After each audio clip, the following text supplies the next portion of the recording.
আল ইবারাতু আন ইমসাকুল মাকসুসি ওয়া হুয়া আল ইমসাকু আন আল আকালা ওয়াল শারাবা ওয়াল জামা মিনাস সুবহি ইলাল মাগরিব মান নিয়াত। রাসূল মুহাম্মদ সাল্লাল্লাহু আলাইহি ওয়াসাল্লামের হাদিসের সমন্বয় যেটা আমরা পাই সেটা হচ্ছে সুবহে সাদিক থেকে মাগরিবের আগ পর্যন্ত, সূর্য অস্তর আগ পর্যন্ত সব ধরনের খাদ্যর কাজ যেটা করে, সব ধরনের খাদ্য যেটা কাজ করে, পাশাপাশি সব ধরনের পানীয় যে কাজগুলো করে, সব ধরনের খাদ্য এবং পানীয় এবং যৌন সার হতে বিরত থাকাকে, এই যে বিরত থাকা, যৌন সার জেনা, যেটার মাধ্যমে জেনা হয় সে মাধ্যম হতে বিরত থাকা।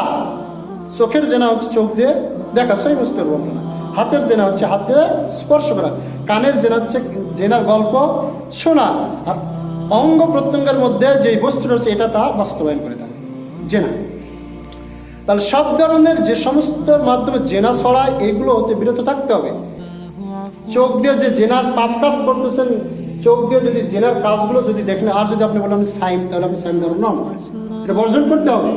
হাতের যেগুলো জেনা রয়েছে এগুলো বর্জন করতে হবে। কানের যেগুলো মোবাইলে গল্প করতেছেন জেনার, ফ্রি টক টাইমে যে জেনার গল্পগুলো করতেছেন এগুলো শোনাও যাবে না, বলাও যাবে না, এগুলো বর্জন করতে হবে।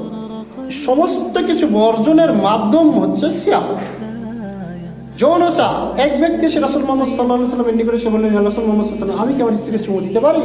আল্লাহ রাসূল মুহাম্মদ সাল্লাল্লাহু আলাইহি ওয়াসাল্লাম বললেন, হ্যাঁ তুমি চুমু দিতে পারো। আরেকজন ব্যক্তি এসে বললেন, ইয়া রাসূল মুহাম্মদ সাল্লাল্লাহু আলাইহি ওয়াসাল্লাম, আমি কি চুমু দিতে পারি? তখন আল্লাহ রাসূল মুহাম্মদ সাল্লাল্লাহু আলাইহি ওয়াসাল্লাম বললেন, তুমি চুমু দিতে পারবে না। দেখেন একই বিষয়, একজনকে আল্লাহ রাসূল অনুমতি দিলেন, আরেকজনকে অনুমতি দিলেন না। একজন ব্যক্তি যিনি এসে অনুমতি যাকে দিলেন তিনি হচ্ছেন বৃদ্ধ, যার কোনো শক্তিই নেই, আর আরেকজন হচ্ছে নতুন বিবাহিত। তাহলে তার আশঙ্কা রয়েছে, যার কারণে রাসূল মুহাম্মদ সাল্লাল্লাহু আলাইহি ওয়াসাল্লাম নিষেধ করলো তোমার জন্য এটা জায়েজ নয়, কেননা পদস্খলন সম্ভাবনা রয়েছে, আর ওনার ওই সম্ভাবনাটা নেই, শেষ হয়ে গেছে। তাহলে বিধান ব্যক্তির ক্ষেত্রে বিধান বিভিন্ন রকম হতে পারে। ইসলামের বিধান, সিয়ামের বিধান, আপনি একেবারেই অসুস্থ, সেই ক্ষেত্রে ইনজেকশন আপনাকে পড়তেই হবে। যদি ইনজেকশন পড়ে তাহলে সিয়াম কি বাতিল হবে? হবে না। এটা মুখের মাধ্যমে খাদ্যের কাজ করেনি, পানির কাজ করেনি, কিন্তু ইনজেকশনটা দিতে হবে।